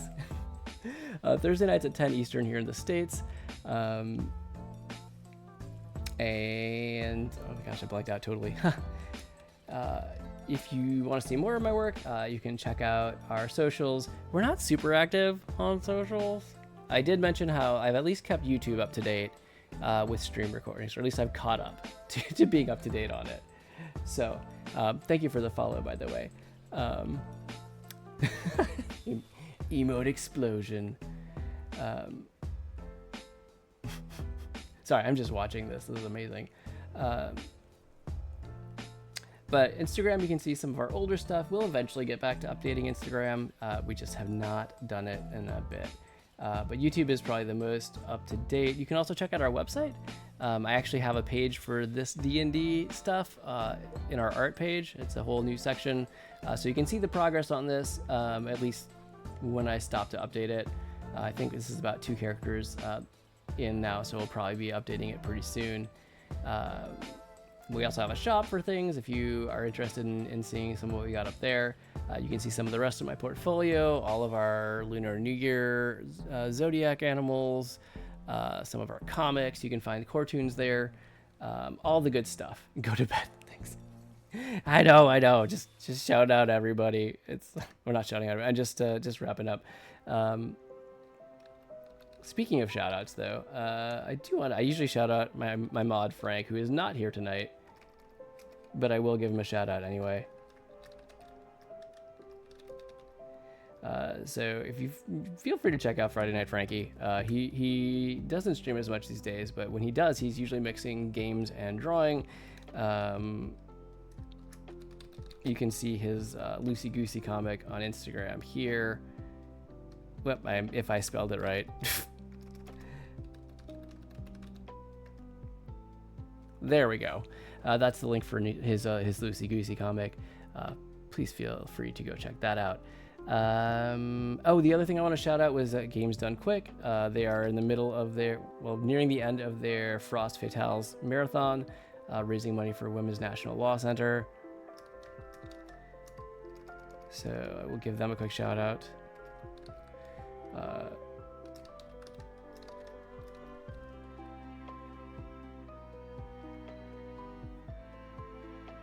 No, it won't let me do it. I have to wait another minute. But they're twitch.tv/gamesdonequick, or you can just go to their webpage, gamesdonequick.com. They're an amazing group. Just the skill of the speedrunners, but also the way that they come together and raise money for these amazing causes.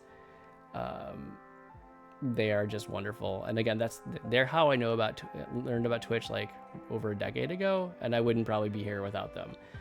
So please feel free to go check them out. It's really always quite entertaining. They do an awesome job. So I think that is actually everything. So Chirpy, it's been good talking with you. Thank you so much. And I hope to see you again. Have a good night. I plan on being back next week, so have a good week, I guess. Everybody else, thanks for watching. I appreciate it. Whether you're watching the stream or watching the VODs, I just appreciate your support. So thank you so much, everyone. Have a great night, and bye.